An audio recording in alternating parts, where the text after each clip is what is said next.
So, this is Sunday church time for those in the UK, a sacred moment in time. Actually, we would normally in Oklahoma have lunch at about 4 in the afternoon on Sunday. So, that's another kind of heaven because the ladies would be cooking all afternoon, starting right after church. So, today on the menu, starting to talk with David about um, the organization that has been, let us say, with fits and starts underway for a couple of years now, with some people gaining more interest in it. But the idea is a kind of a universal gathering place for Western Buddhism, because right now, Western Buddhism is shattered, it's scattered, it's competitive, it is a little bit from here and a little bit from there and a little bit from over there, and a whole lot of people are confused about what's going on.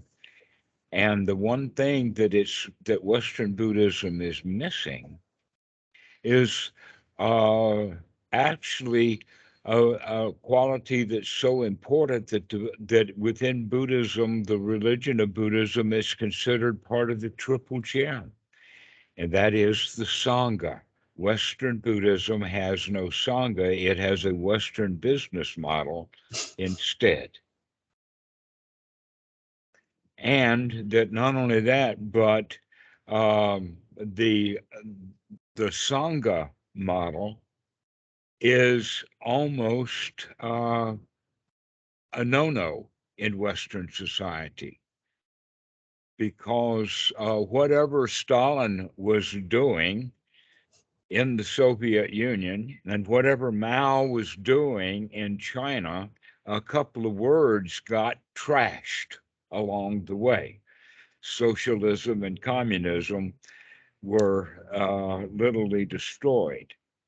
And yet, we are social animals. The whole reason why socialism appeals is because it's instinctual within us, and that it is almost the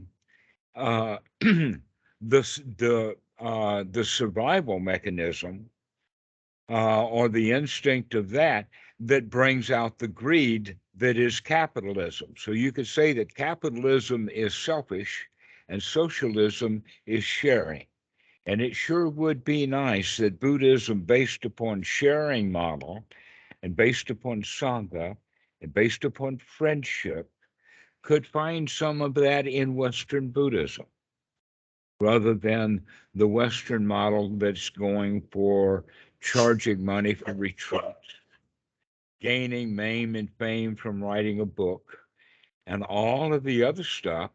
I mean, mostly what a retreat is nothing but a B&B and an announcer.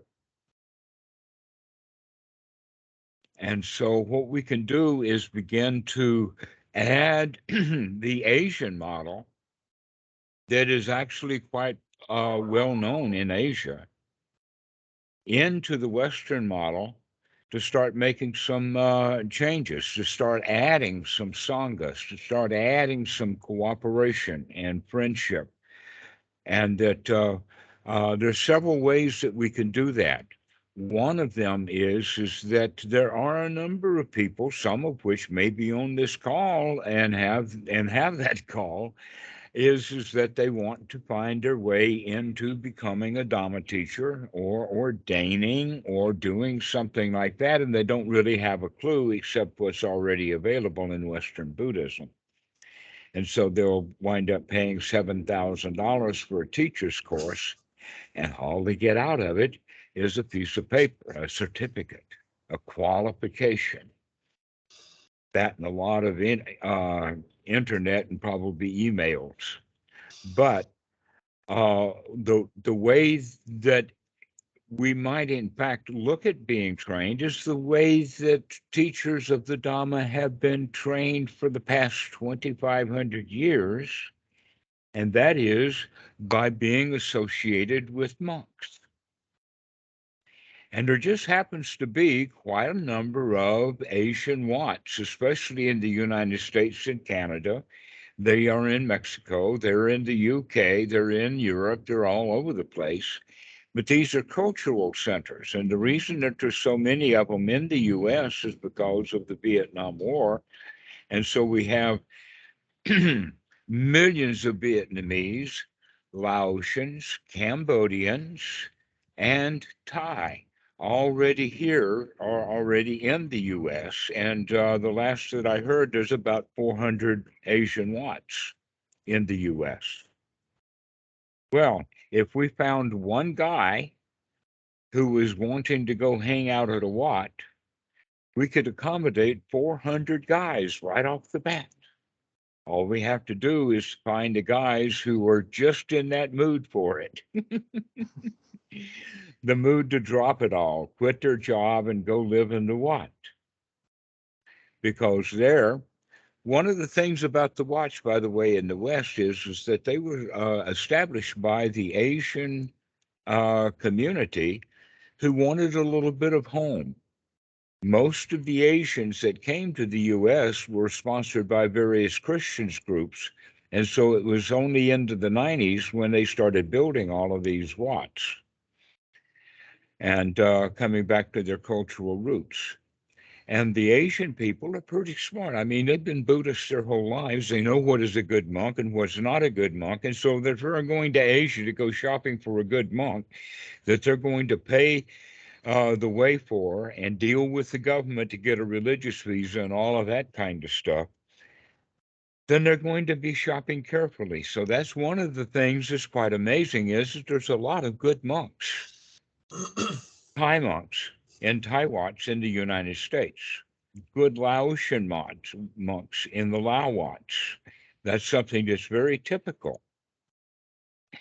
And so most of us don't know about that. So that's one avenue. Another avenue would be that there are a number of teachers already somewhat established, Western teachers, but they don't know each other. They're not in community with one another. And it would be good if we could have an established Zoom call once a week or once a month that it was open forum for Dhamma teachers already established so that they could come together and communicate, share ideas, network, that kind of thing, the kind of thing that's done in Thailand by the monks.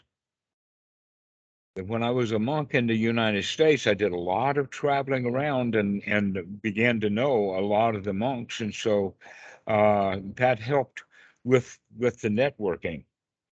And so I understand that networking is already established and available, and that we've already tapped into that we've got several of the monks that we know of, and any one of the ways that we would suggest, in fact, there's an old Zoom video about this that's on the channel where Robert and I were talking about how to get into the Wats. And he and I at that time, a couple of years ago, were already establishing our links to the Thai community in the U.S. And so the right thing to do is for you guys to go local into your own software, Google and whatnot, the Google Maps thing, and go find the local Thai or Asian temples in your neighborhood and go pop in there and take a gander, meet some people. If it's a Thai Wat, mention Bhikkhu Buddhadasa, and that will be just an open door for you. Just to go hang out in these Wats. The best time to do it is on Sunday morning, just at the time when we're calling, in fact.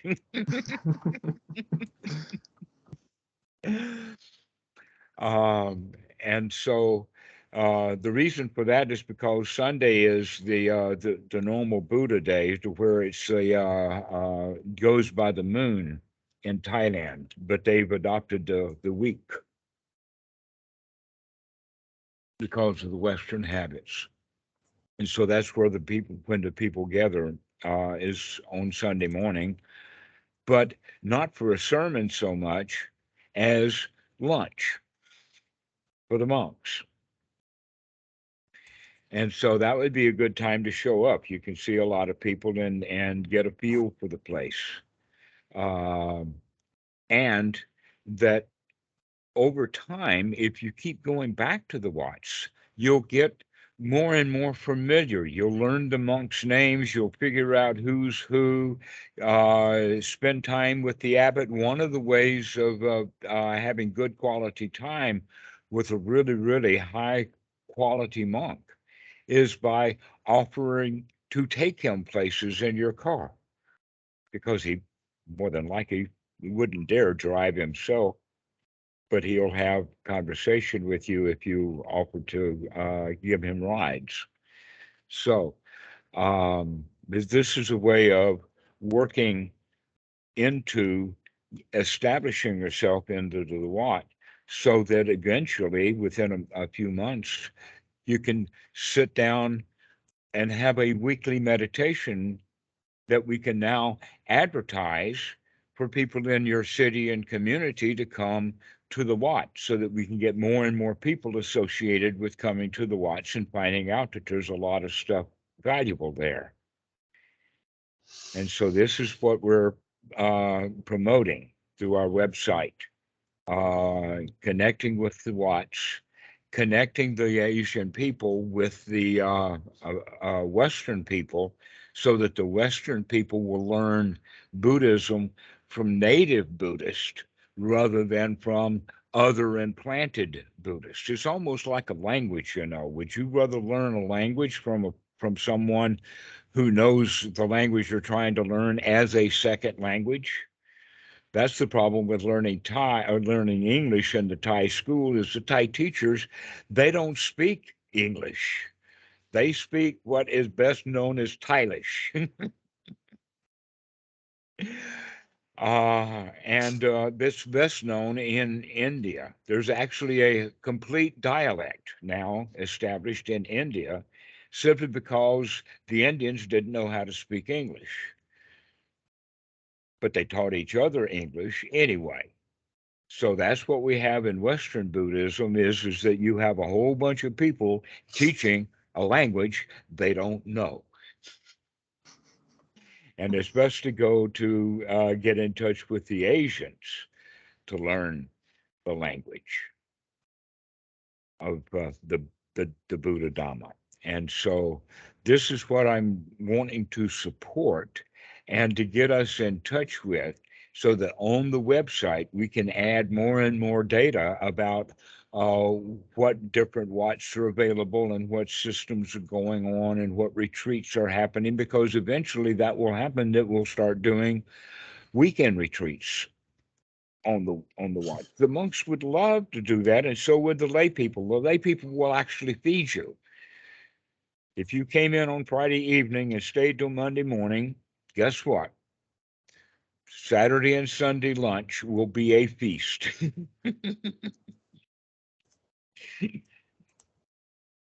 And so we can do these retreats very inexpensively, and it's better to do them often.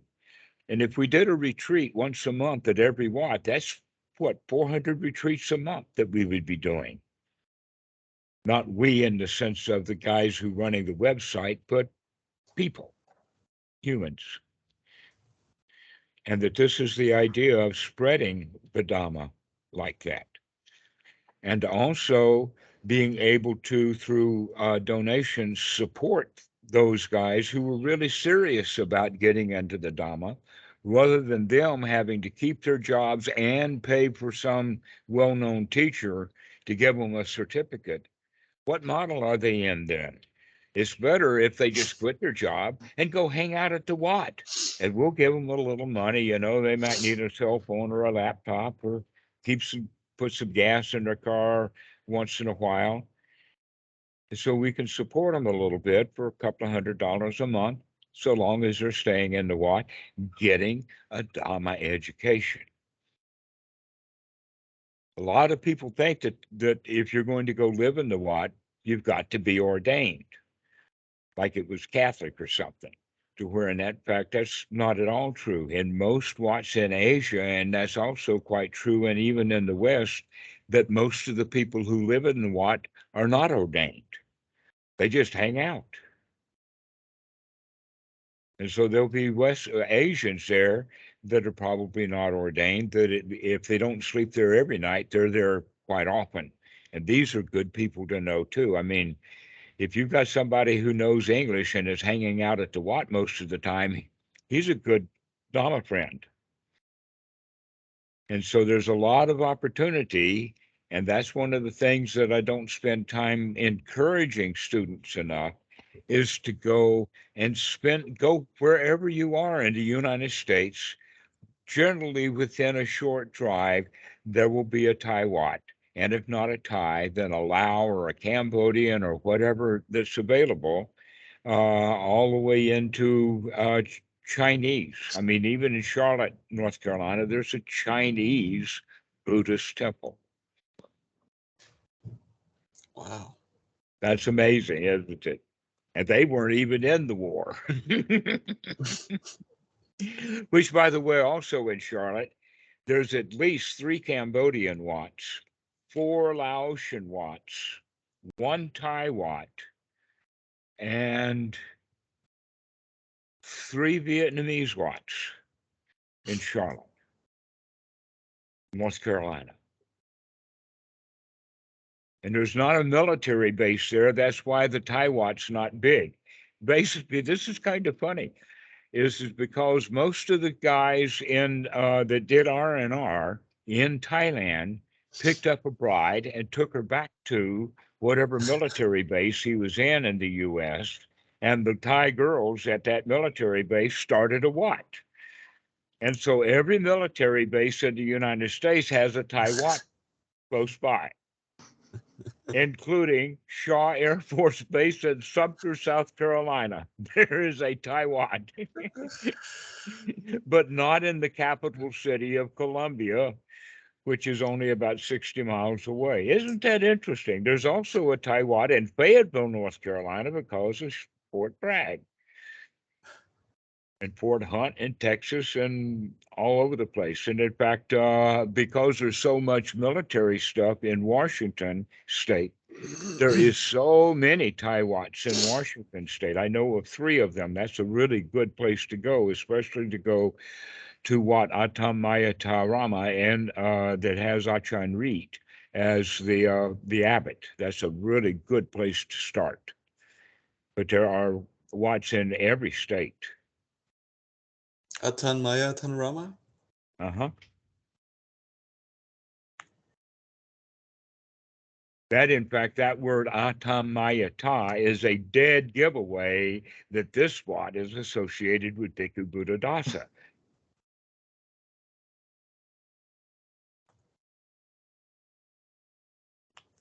We'll have to check with them to see where they are with the COVID now. But if you're in Washington State, that's a good place to start.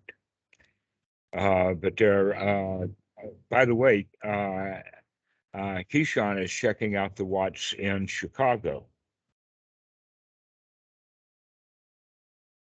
And so this would be something that we could all do, is just to go check out the local Wats. I've already done my job. I mean, Wat Po is only 50 meters from here, and Wat Nook is just down the corridor, and Wat Khao Tum is within 2 kilometers, and right over the short distance over there is Wat Tom. So I've got my Wats covered. How about you? Do you know where your Wats are?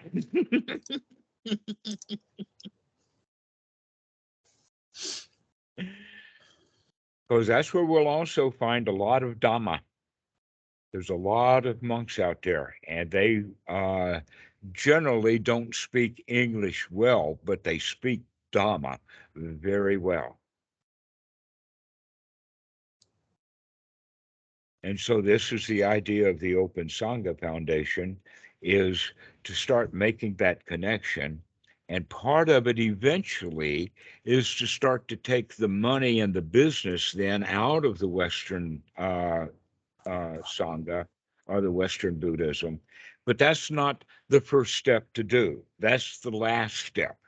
First, we've got to get them intermixed and understanding a whole generation of understanding that the right way to go is to go the Asian way rather than with the business model.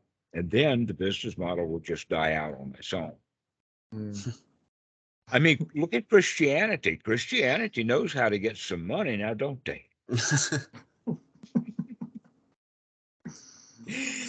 They're good at it and they don't charge any fees. So the problem with Western Buddhism is that it's bought into the psychologist model, the university model, the business model. And it actually works much better in the generosity model.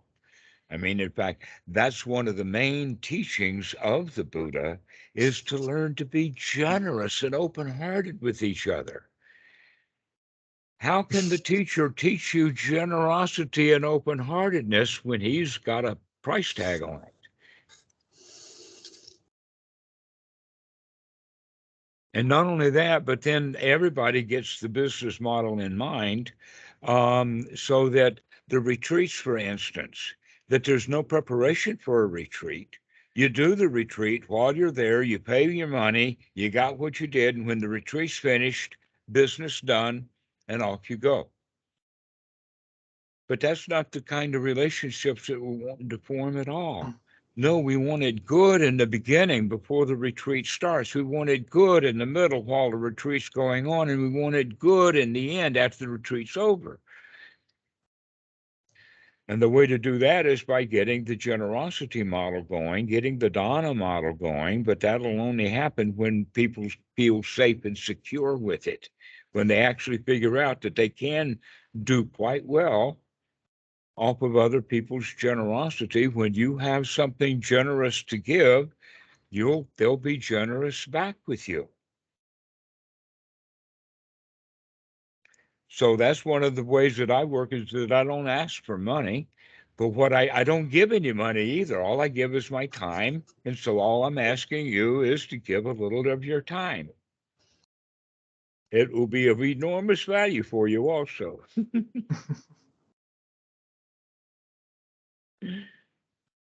And so we won't go into some of the details we've got in other places, like an actual teacher's training program.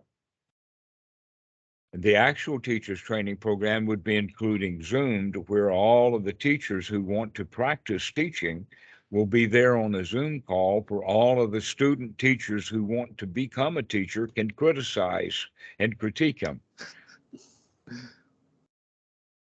And learn to do it in a happy, joyous way, too. Because that's part of the education of the teachers. We can't do this na stuff. We are not Catholic nuns. We do not have that ruler or that stick. We can't do it. And so we have to learn to give our criticism kindly. It's And we probably need the biggest entrance obstacle, the behavioral issues. That's probably the biggest entrance obstacle, the behavioral issues between the cultures, to get to know each other without fear and prejudgment. right. And guess what? The Asians are better at that than the Westerners are. Tell them. That the Asians are much more open to the Westerners coming into the temple than the Westerners are open into going into the temple. Yes. They'd rather read a book. Get their Dhamma from a book.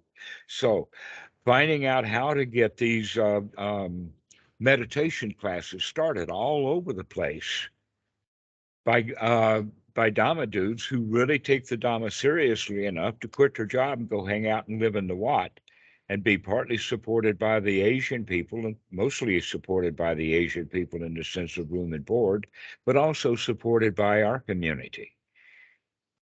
By what? By our community, the Open Sangha Mm, Foundation, mm. the website that we're building, and hoping that we can start allowing people to demonstrate their generosity, knowing that they're going to be supporting the Dhamma in this more Asian way. That instead of, because most people, they only have the opportunity to donate to just one group or just one person. That normally they pay for the retreats separately and then they donate to the teacher, pay his plane ticket or whatever like that. But with our organization, they can pay for teachers in general in training.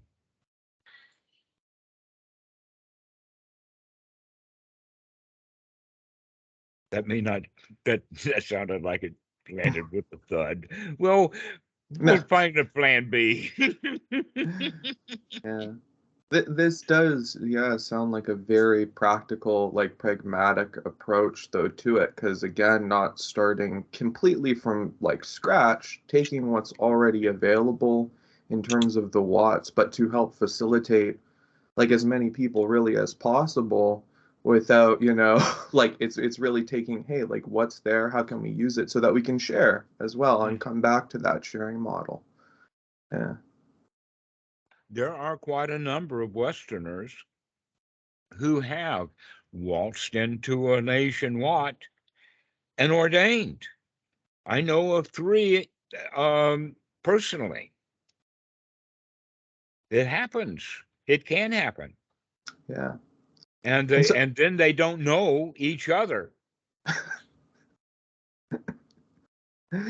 well, that's really cool too, is bringing in the connections, yeah, within like kind of like the Western community as well, right? So folks can get to know each other. They can bounce off of the ideas and network and help hone, the skills and the craft as well of the Dhamma and the teaching and all that. So yeah, that's Mhm. another great avenue with that.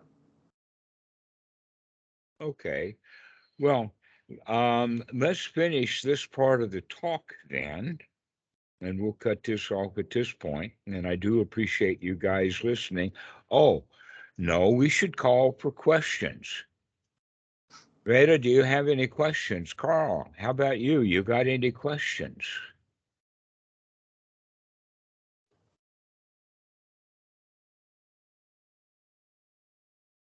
No. Okay. I can ask a question. Yes.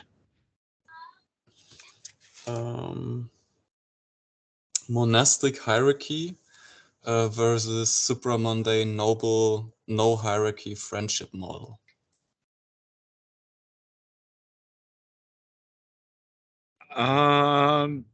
It was the no hierarchy friendship model during the time of the life of the Buddha, and that remains the primary model. There is also a hierarchy, but that hierarchy is not that important.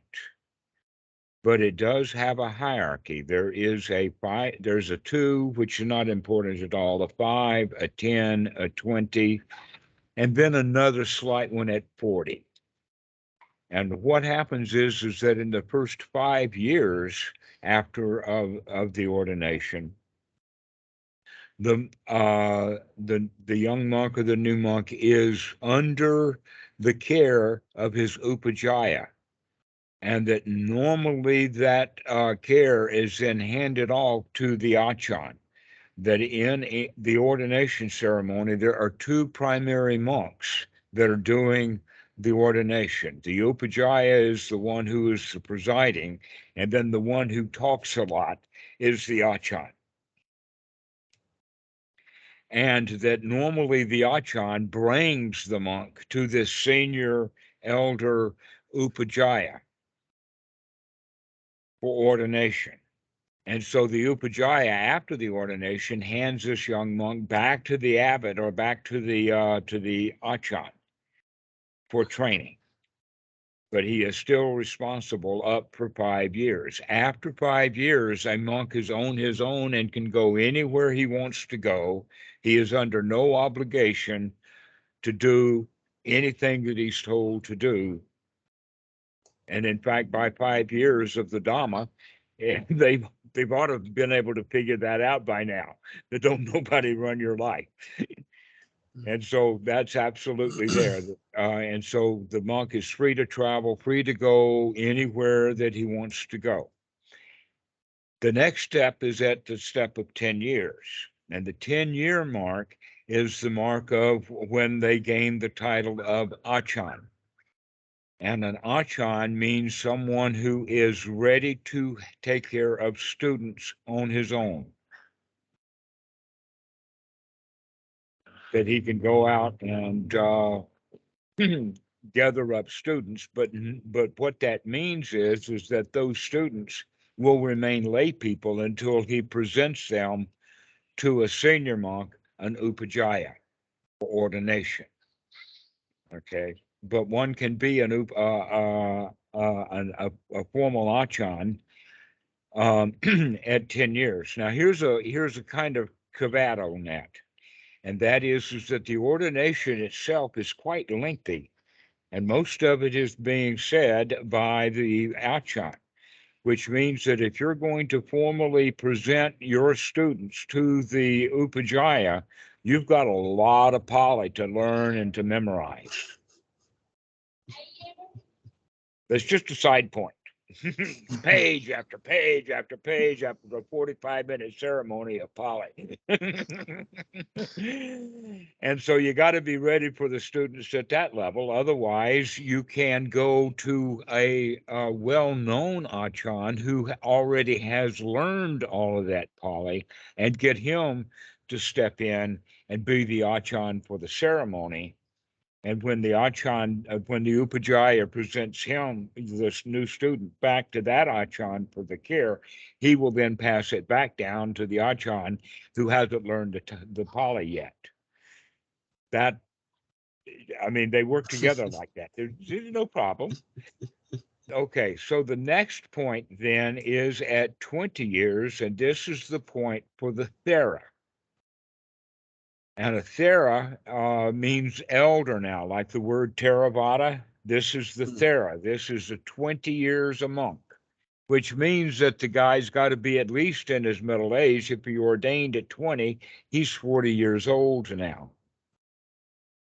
And he's called an elder. But then there's another mark at 40 years, and that is Maha elder or Mahathera. And the Mahatheras are almost always the ones who were sought out to be the upajjhayas. That you want to find a monk that's been a monk for 40 years, been well established, well known, well beloved, and because you want to be able to have the highest regard for your upajjhaya. And so that's where that comes from. So the 20-year mark is when one can become an abbot. This happens often. In fact, this Wat Khao Tum didn't have an abbot until 2 years ago. And that was because the monk who was already staying there reached 20 years. And so now the Wat has an abbot. That's how that works. All right. It's Chawat is the word for it. And there's also another organization called Chao Kun. And the Chao Kun has in Thailand only between 300 and 500 monks, but they're the very, very best well-known monks in the country, and they receive a designation and actually a new name. They are actually reordained by the king of Thailand as a Chao Kun. And I know a couple of them, okay? And some of these are also the upajjhayas. So this is the hierarchy that they have. But it's a hierarchy of an old boys club, and it's a hierarchy of respect, not a hierarchy of authority, because no one has any authority to do anything. Even at the Wat, when the monk is the abbot of the Wat, he still has no authority there. It's all based upon respect. But the bills are paid by the lay people who do the donations. They're the ones who take care of the Wat. Every Wat will have a board of deacons or elders or something of their own, and most always it's a group of old men who do what they're told to do by their wives, because they are Thai, by the way, and it's a matriarchal society.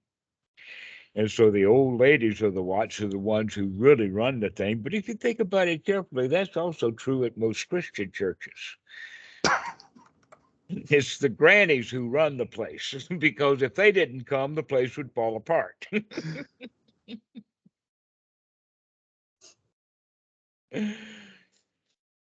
And so it's good to know all of this stuff when you pop into the Wat.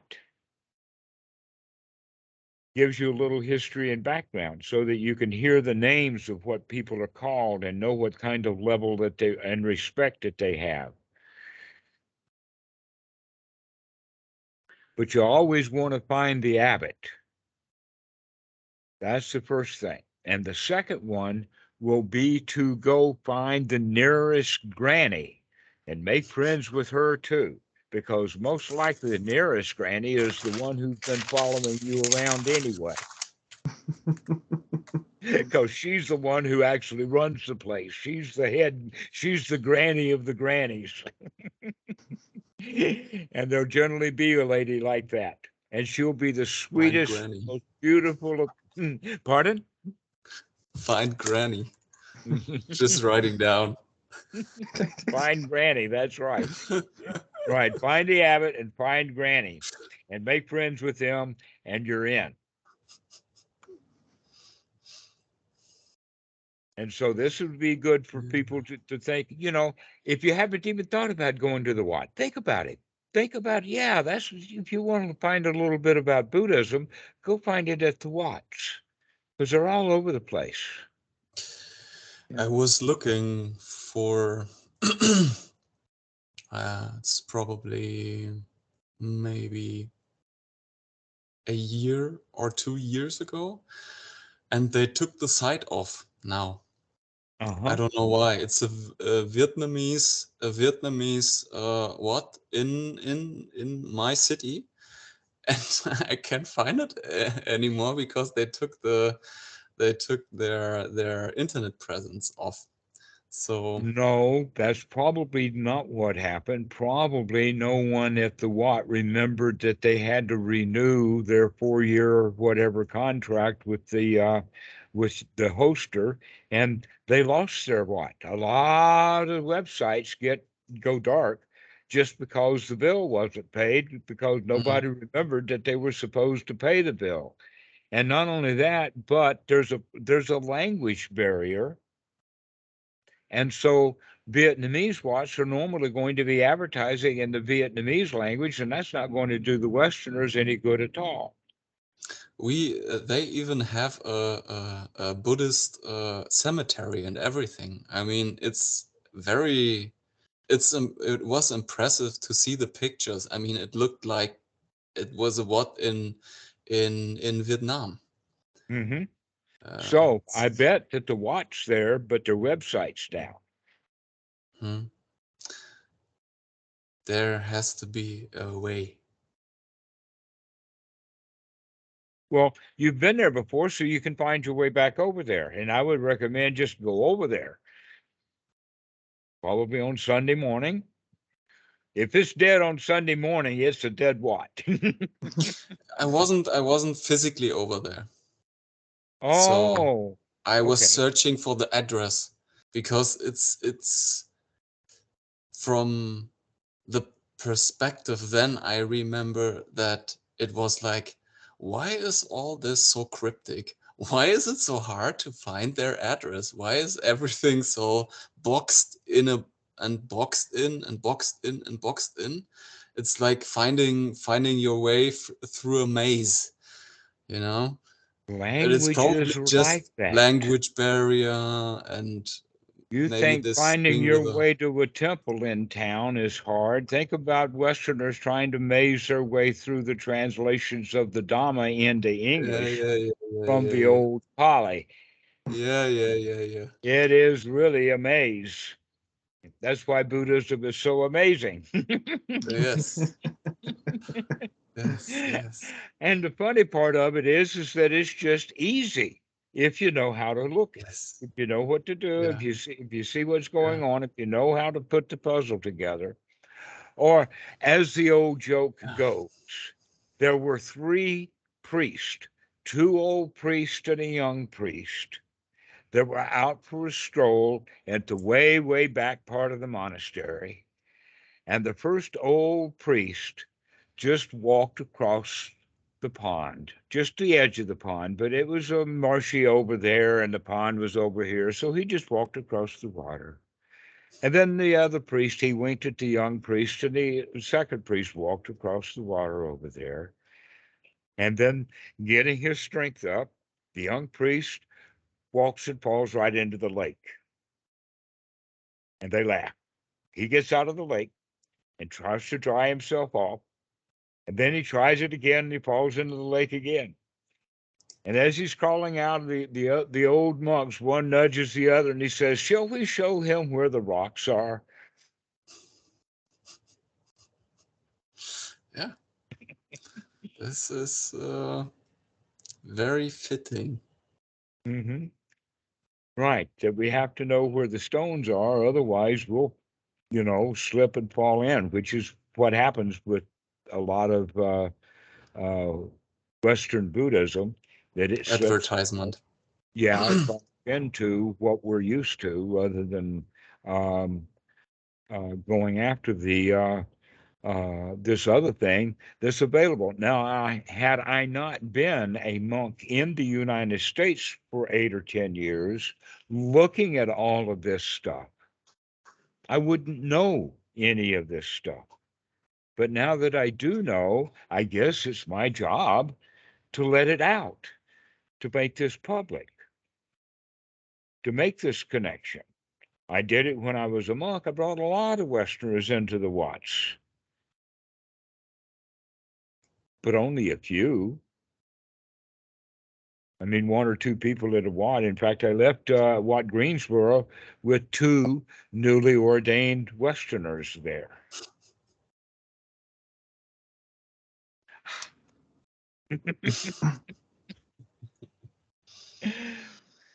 So it works. And we need to make this connection. And what I mean that it works is that the Asians are up for this. Buddhism doesn't fossilize, but they do have an open door. And the Westerners are welcome to come right in. Is there anything? I mean, it's probably a very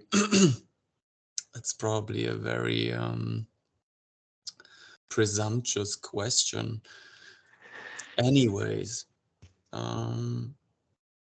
to get used to or to prepare for the cultural difference, really. Mm-hmm. That's what I would recommend, to see that Zoom call. And the easy way to find it is just search for ZM in the channel, because it starts with ZM because it was a Zoom call. Most of the Skype calls started with SK until we stopped putting that directive on. What's it called? ZM for Zoom. It's a Zoom call. I don't remember the name of the video, but I do know that the first two letters of it were ZM for Zoom.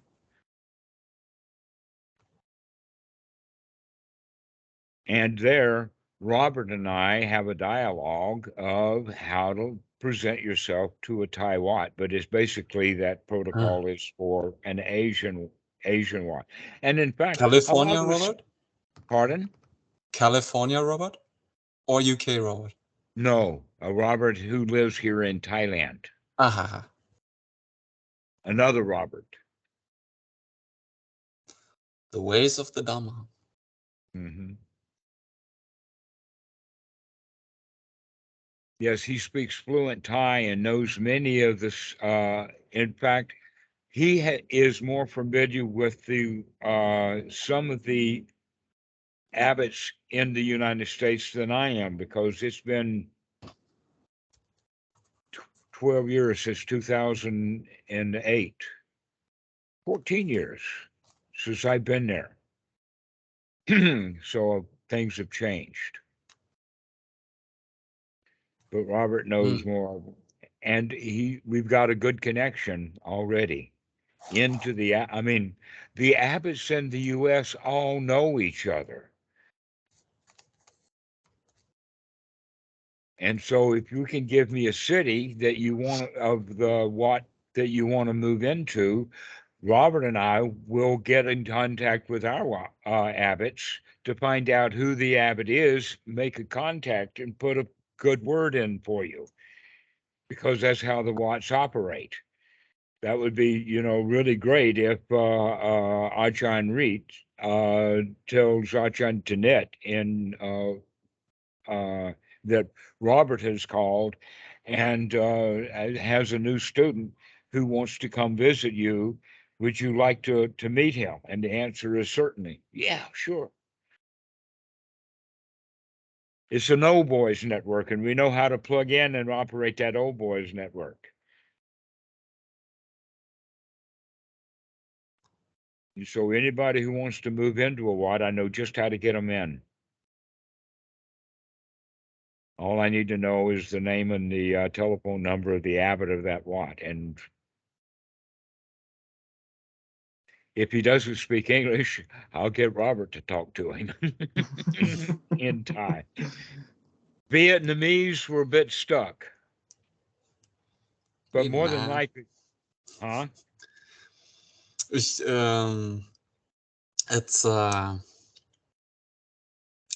I mean, I'm looking, I'm sometimes watching this dude. His name is Shauma, I think. He is a Westerner based in New York, and shows videos of him just like ranting with his language skills everywhere around the world. Like he speaks 7 or 8 languages or something like this, and Vietnamese is one. He said it's so difficult because all the tones and all the subtleties in the tones. It's quite a challenge. I know.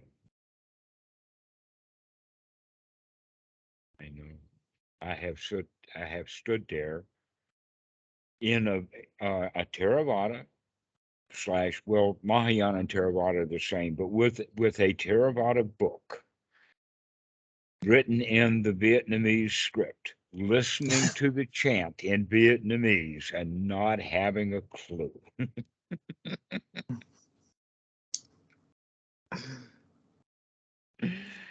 Hey, So, in any case,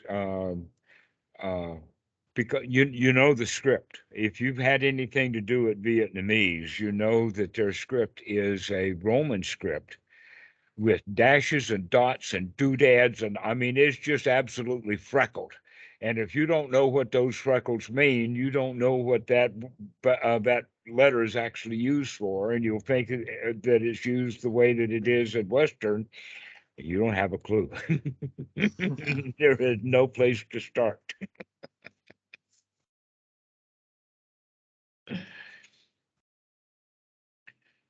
Which is not the same as Thai, because there's no place to start, because their script is absolutely different. I mean, that's a real education to learn Thai. But you have to do that same thing with Vietnamese, but people think that, oh, well, Vietnamese uses the English alphabet. No, it does not. if you're up for the challenge, it's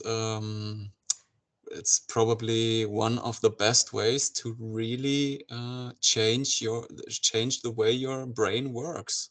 Mm-hmm. That's, I mean, no better way than learning Chinese or Korean or Thai or Vietnamese or Okay. Well, I still see inhale the meme. Do you remember what his name was? Caleb. My name is Caleb. Caleb. Hi, Caleb. Can you turn your camera on? Sure. 1 second. Up. Okay, good. I thought that I would spend at least a few minutes talking about basic Dhamma. We have been talking about Sangha for the past nearly an hour now, in the sense of learning to start the Sangha, but it's part of the Triple Gem. Do you know what the Triple Gem is? It's the Buddha, the Dhamma, and the Sangha. That in fact the Buddha is the representation that, hey, you can clean your mind out. Here's an example of somebody who's done that. And Exactly. here's the method. Okay, so you actually need a piece of artwork. And then you need the paintbrushes and the art skills and all of that kind of stuff. And that's the Dhamma, or the teaching, or the actual practice. And then we have the community of the artist. We have to learn from each other. Living a noble life is easier when you're living a noble life around others living a noble life. And it is easy enough to live like a thief when you are surrounded by thieves. I present to you the Republican Party. You got something right there. So, noble is when we're practicing together, and that part of the idea of the Sangha is that nobility rubs off, that we actually help each other to become noble. That if you associate with noble people, you think in noble ways, they speak in noble ways, and we begin to then actually practice in a more wholesome way naturally. But if we're talking to people who are angry and upset and hostile and all of this other stuff, then by listening to them, that's what mental state we're in, and that's what we're practicing. And so being associated with nobles makes the path really, really easy. And the second best thing to associating with nobles is being in seclusion, being away from it all, so that we can practice with our own mind to recognize that the only real problems that we've got in the mind is the problems that we brought in here with us, the old past. That much of what we're practicing is to clean out the past, to clean out the unwholesome parts of the past, so that we can enjoy the present moment. That things are really nice right now if we'd only pay attention to what's happening right now. And things are a pile of crap when there's work to be done in the future, problems of the past that need to be fixed, things that are broken, and all of that is just a bunch of work to do. So another way of thinking about it is that whenever anything is important, it's heavy. And if we take things lightly, then we have an easy life. That if things are important and they're heavy, now we've got a lot of work to do because we're carrying around a bunch of heavy stuff. I see what you mean. Mm-hmm. And so this is the actual practice of Anapanasati, is learning by noticing what thoughts are heavy and what thoughts are light. And when a thought is light, we call it brightening or lightening or gladdening the mind. And when the thought is heavy, we consider it unwholesome, not worthy of having. And so we kind of throw that thought out of the mind. This is exactly what the Buddha was talking about right from the very beginning. He said that I teach only one thing, and that is dukkha, dukkha nirodha. If you see that this thought is heavy, throw it out and substitute and have a light thought, a happy thought instead. That's the basic practice of Anapanasati, and it works if you practice. If you take it as a philosophical position in life, you'll continue to be miserable. But if you practice this over and over and over and over again, every time you remember to look at what you're thinking, you have a choice over what you're thinking. And you can take a choice to gladden up, brighten up, be happy. All we have to do is remember to be happy. We can remember that things are not dangerous by telling ourselves that they're not dangerous. I mean, look around. There's no alligators on the floor. You don't have a snake crawling up your leg. The bears are not there. Why is it that we feel so afraid most of the time when, in fact, the reality is that there's no actual danger? And yet we feel afraid on a regular basis. We call it anxiety. But in fact, one would never get angry unless he was already afraid. There's no reason to be angry unless we're just trying to cover up our fear. The reason we get angry is because it gives us the gratification that we're powerful against the lost. But if we don't experience any loss, then we haven't lost anything, and there's no fear, there's no anger. Recognizing this, we can recognize that most of the fear comes from the thoughts that we give ourselves. We think about a thing that is fearful, then we feel anxiety. If we would stop thinking about things that are fearful, then we can have a happy life. It's such an easy practice, but we're really skilled at being miserable. Everyone I know is an absolute dead ringer expert at feeling bad. So It's we have almost to like it's almost like when we feel a negative emotion, it tends to stick and Mhm, feel almost permanent. But when mhm. we feel positive emotions, they sort of fade away fairly quickly. Right, exactly. So it sounds like that we've got the cards stacked against us, that the deck is stacked against us, right? Guess what? Who stacked the deck? Ah, when we recognize, yes, the deck is stacked against us, but I stacked that deck when I was a little kid. And I didn't know how to stack decks, so I stacked the deck the way that everybody else stacks their deck.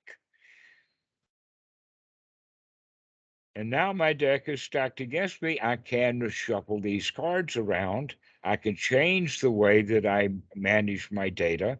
I can take in some new data, and I can reprogram this mind. But I have to practice it over and over and over again. Repeat over and over and over and over again. What does That's, uh, go what ahead. does the sati mean in Anapanasati? The Sati means to remember, to practice it over and over and over again. In fact, the word Sati is a very, very important word within the context of the Buddha Dhamma because it's used so frequently. It's used in the sense of Anapanasati. You've got that one. That means to watch, to remember to look at your breathing. It also is in the Satipatthana, the four foundations of mindfulness. Here, the Anapanasati is expanded to the body, the feelings, the mind, and the mind's object. So these are the four things that we're going to start paying attention to. Okay. When we are capable of doing that, or let us say when we start practicing that, then we're practicing the Eightfold Noble Path, and there you'll find, ta-da, right noble sati, to remember to practice, to remember to investigate, to remember to take the right effort to change the unwholesome thoughts into the wholesome thoughts. And when we get good at that, that means that we remember often. We remember to be in the here now often. We're not going to be in the here now all the time, but we're going to remember to be here now when we need to be here now the most. like when the cop stops us. The second you hear And that siren, it's just like your blood gets Uh-huh. cold, you know? Yeah, and so that's the time for Sati. Wake up. You got a friend coming. Don't treat him like an enemy, or he will be. He knows how to be an enemy. Let him practice being a friend. Sangha, you know. And that's a hard time to remember. Sangha is when the sirens are blowing. Exactly. Hmm. Or when the doctor says, oh, this is cancer. Or the pregnancy test is positive. Or the bank calls. I mean, there's all kinds of reasons and ways for us to go into a place of needing some sati right now. And so we practice it often. We want to, in fact, practice it with every breath so that we can be mindful of the in breath and mindful of the out breath and mindful of the thoughts that we're having and mindful of being here now and mindful to pay attention to our senses so that we're actually looking with our eyes rather than looking with some sort of inner eye through our memories. Because the only thing that you're ever going to see with that inner eye is some bunch of old reruns. If you want new information, use the front eyes, the ones who actually can work and gather information, new information. So we want to keep our eyes open. Look at what we're doing. Look at how we're feeling. Pay attention to what's going on. When do we do this? When we remember. That's what sati is all about. If you can't remember to pay attention, you're not going to pay attention. I've So, tried remembrance exercises a few times, but I could only ever get it to last about like 45 minutes to an hour. And then after that, well, I just instantly forget. okay, well, then we're not trying to remember things like that. We're more interested in remembering to wake up. That, in fact, another word for this remembering that we're talking about is waking up. It's not remembering any and everything, it's remembering specifically to do one thing. Sati, in this regard, is to remember to do one thing, and that is wake up. Wake up, and you've heard the expression, wake up and smell the coffee. Yeah, Well, wake for up sure. means that you're going to take a deep breath. You're going to hit that aroma. You're going to be in the present moment. You're going to be here now. Otherwise, you're going to remain asleep and you can have the coffee and you don't smell it because you're not taking that deep breath. You're not getting what's going on. So this is what we mean by remembering. This is what we mean by sati is to wake up. Look at what you're doing. Remember to look at what you're doing. So waking up and looking at what you're doing, the Buddha actually divides these, but when we put them back together, we can put them back together in the word of mindfulness. To remember to look, to remember to look at how we feel, to remember to look at how we breathe, to remember to look at how we think, to remember to look at what we're thinking, and to remember that we can feel the way we want to feel. That we can breathe the way we want to breathe if we remember to. We can remember to think the way that we want to think when we remember to. This is what the sati is to remember that you've got a choice here. This is what we mean by waking up. I got it. Would you say it's almost like That's it. waking up in a dream, but waking up with waking consciousness? Actually, that's a good place to experiment and play with waking up. Can you wake up just enough to control your dream without waking up so much that it's lost and now you're in the present moment? Because the better way is to let the dream go, wake up completely, and be in the present moment. Be there in bed with the memory of, I just had a dream. But I've now had a here I few am. lucid dream experiences that were pretty zany, to be honest, but we Well, don't they're need to go only into detail. zany when you don't wake up enough to take control of them. You wake up just enough to see them, but you don't wake enough to say, I'm the king here. I can have what I want to in this dream. And if you wake up fully, you wake up out of the dream. Now that's controlling it. It's just killing it. I've actually had, We're actually going to be practicing then this in seclusion for about 5 or 10 minutes. Just sit there and pay attention to the fact that I can have wholesome thoughts, that I don't have to have daydreams. I don't have to think about Aunt Susie or going to the bank or all of the kinds of things that we do think about when we're not remembering to think clearly. And because we are thinking about thinking clearly, we sit here and practice watching the breathing, watching the body, get in touch with our hands, pay attention to how we feel. Where's the anxiety inside? Is the body comfortable? Where is the feeling of danger? Where is the anxiety? Where is the discomfort? And it's all to do with right here, right now. And the answer is, hey, there is no discomfort. I feel really comfortable. Thank you very much. And so this is the way that we get started practicing. So that's the shorthand version of it, at least. We won't go into the full detail of it, but many videos we've gone into a fair amount of detail. And so does anybody have anything to finish with our conversation? I was just thinking there, Dhammarato. I remember watching a video with you and UK Robert, and I remember you shortening it to just remembering to look and change in terms of the Sati viewing and effort, like just that whole thing. Like that's it, remembering to look and then to change from unwholesome to wholesome, right? Gladdening up the mind. Very easy, very Yeah. simple. But it takes a lot of words to describe it.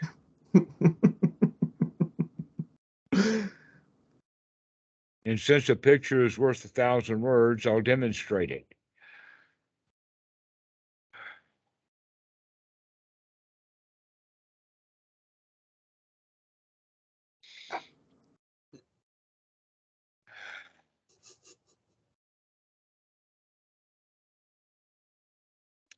Okay, see, that's all there is to it. Just let it go, be easy. Just relax.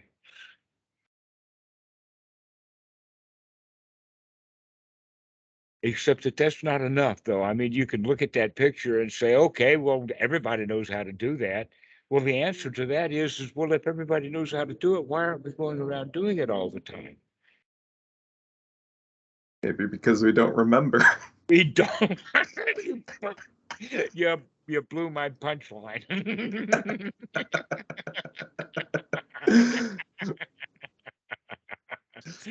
Exactly. So that's the whole point of Sati, is to remember to let it go. Remember just to relax. Remember that everything is okay, not a care in the world. Everything is all right. Everything is fine. But we have to practice that because we've been practicing full time how much work there is to it and how difficult things are and how important the world is. And we got to go do what we were told to do.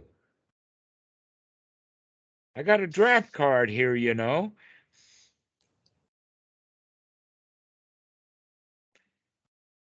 They'll call me up anytime and I got to get ready to go. You know, that's how we lived our lives for many, many years.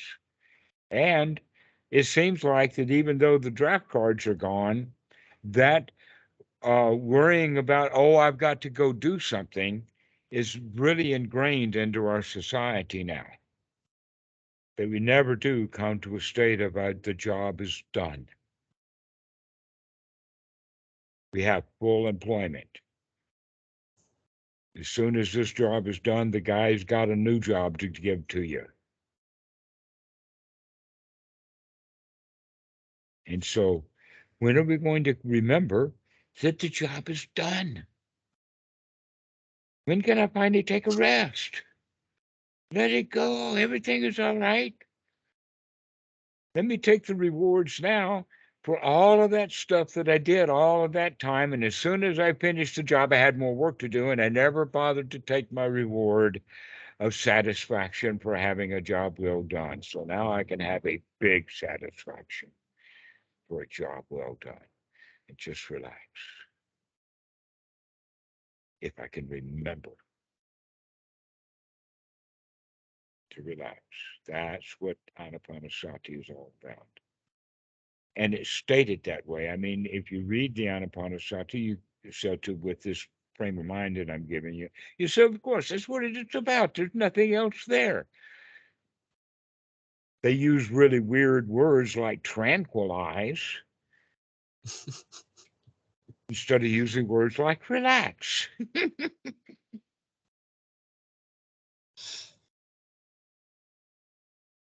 So, do you have any questions about this? I have one small question. All I right. was wondering where emptiness comes into play in all this. I've been hearing that word a lot in talks and texts, and I just couldn't really grasp it at all. There's not really much to it.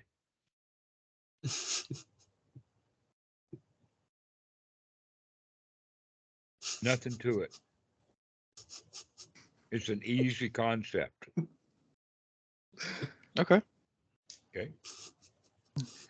We make it difficult because we think there's something there to it. We think that it's got meaning. No, sunyata doesn't mean anything. That's what it means. It had nothing to it.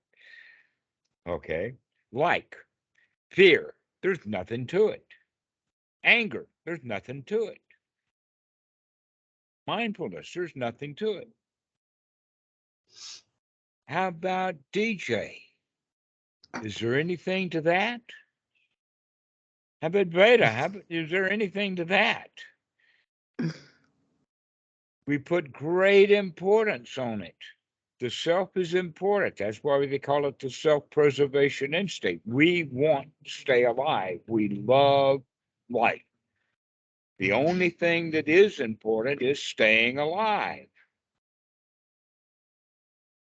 For some reason, though, being alive and enjoying being alive and being aware of being alive is not so important. And so we need to rearrange our priorities to figure out what really is important. And writing the boss an email is not important. But enjoying this present moment and being alive and refreshing this breath and staying alive with this breath, that's the only important thing there is, and nothing else to it. Everything else is empty. But there's going to come a time when I stop breathing. I'm going to get tired of doing that and says, this is finished. And then where will I be? There's nothing much to it, you see. If you recognize that almost everything that we think is there's something to it, that's a concept. Conceptualizations. We think that things are heavy and we think that things are important, and because we think they're important, they become a burden for us, and they feel real. But when we recognize that all of that meaning and all of that importance and all of that heaviness was something that the mind added to it, that the original object didn't have any of that stuff, it was empty of all of that. That everything is actually empty, but we make it heavy. So Sati then is to wake up to recognize that things are not heavy. That we made it that way out of our habits, out of our, let us say, rules that we made in childhood about what's supposed to be heavy and what's not supposed to be heavy. And what's supposed to be heavy and what's not supposed to be heavy is a bunch of rules that you learned. Somebody told you what was important, and you believed them. And now you're applying their rule, and you're messing up, making a whole bunch of stuff important. And there you have a heavy life because you got a bunch of important stuff. But when you recognize all that stuff that you gave yourself to do is actually empty of that importance, so you're adding that importance, you're adding the meaning. You've heard them say, what's the meaning of life? And they get all in despair if life has no meaning. But the reality is life only means what you want it to mean. Otherwise, life is just life. And if life is really just life, then it's enjoying the hell out of being alive, and it doesn't need to mean anything or produce anything. It's just enjoying being alive. But in our society, they even talk about, well, you've got to leave a legacy. Are you going to leave this world and having not improved it at all? The answer to that for me is this world is already fine. There's nothing to it. It's empty. How can I improve it? It's already perfect. I'm going to leave. I'm going to be out of here, and I'm going to be completely, absolutely, I ain't helped nobody do nothing. My life on this planet is going to be absolutely a dead waste of time.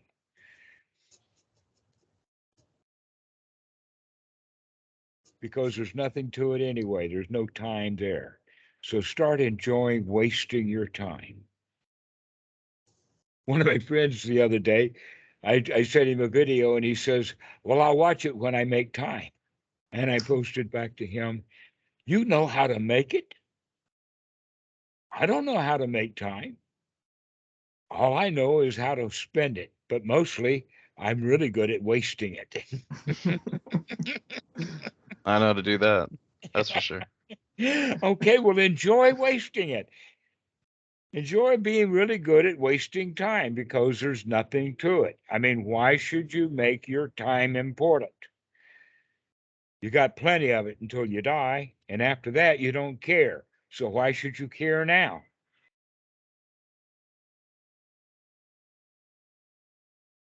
I mean, I guess compassion would be a pretty good reason, but other than that, I don't really know.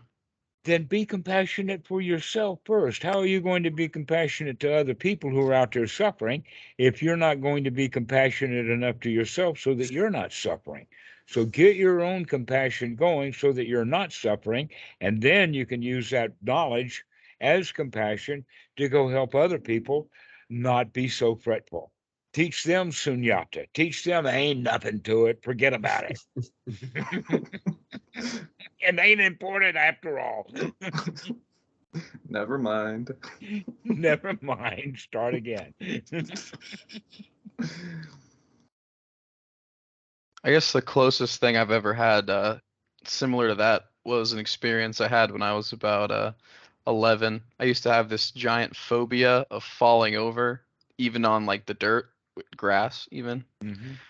where if I got like dizzy or tipped over, or I wouldn't even play football because I knew I'd get tackled. But then once I decided to play football, just felt like it one time, and I finally just face planted into the dirt, and it was nothing like what I expected. It hurt, not at all. It was totally fine. It was totally fine. Right. I've heard that said many ways. One of the ways that I've heard it said is 99% of all the problems that I've ever had didn't actually happen.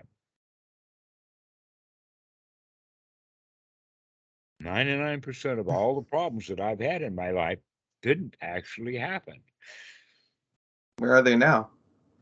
Huh? I said, where are they now? I don't know. I forgot them.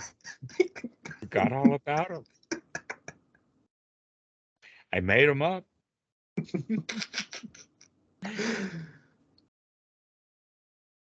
Yeah, just forget about them because we don't really have any problems. And in fact, problem isn't just another word for important. Problem is just another word for meaning. It means something. Problem is just another word for heavy. And so sunyata means that things are free from problems. There are no worries, there are no problems. We invent it all. And we could be friends instead. And here we are making problems for one another, finding problems. I mean, if you do find a problem, you got to put a name on it. You got to blame somebody for it. That's the whole point of having a problem. So you can point somebody else out and say that they're bad, they're wrong, and that makes me feel good because I'm better than they are. But when you recognize that whole process is empty, and he's empty, and I'm empty, why should I bother? We can be friends instead.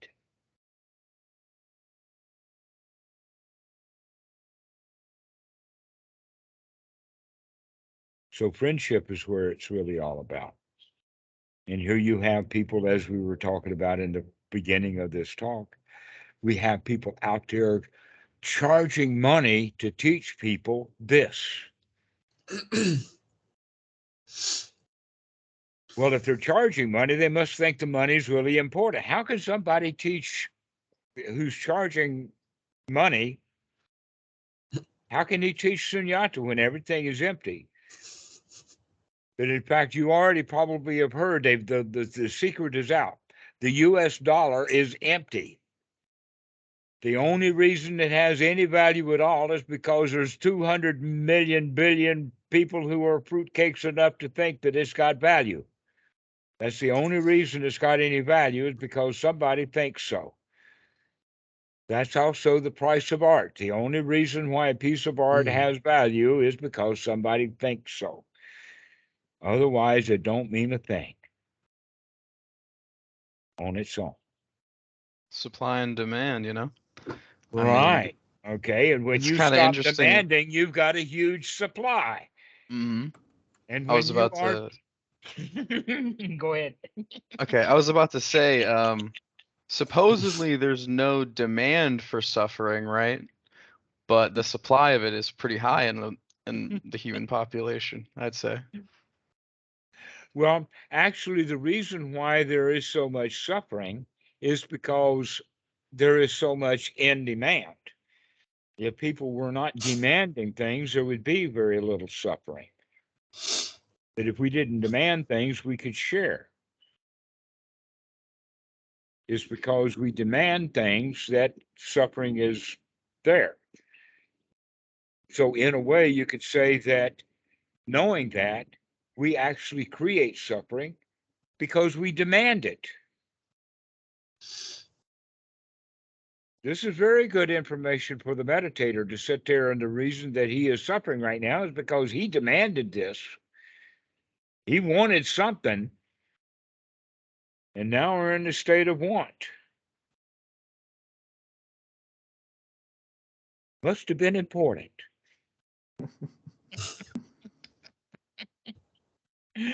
But when we see things are not important, then we don't want them so much anymore.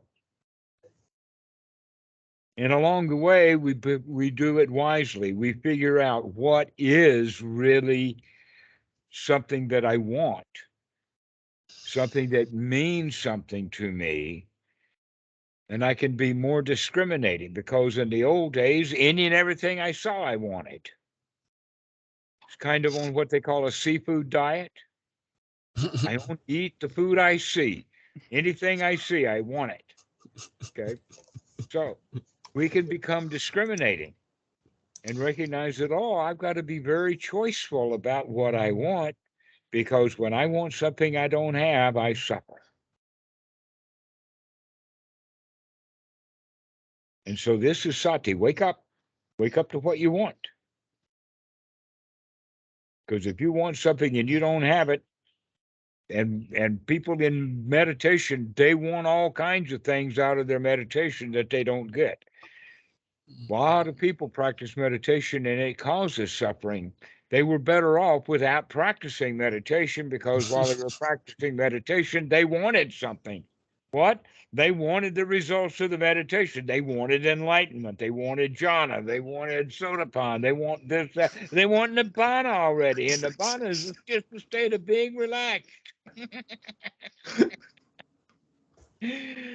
I guess meditation's important to some people. And really, when meditation is not important, that means you've got a skill. When you're just sati, just looking at what's going on, just remembering to be here now. And then there's nothing to it. There's nothing to it at all.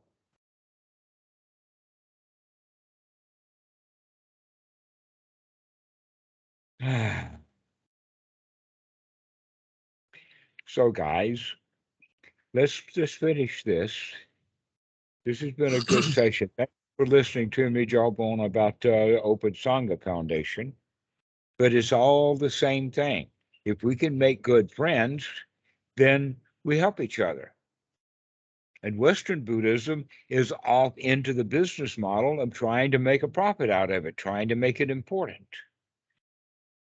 And so we need to help them turn that around. That's the idea of the website and putting some stuff out there where people can get the idea that there's more to the Dhamma than paying money for it. It's amazing. Mhm. Thank you, Thank you, guys. Dhammarato. Thank you. Sadhu, sadhu, sadhu.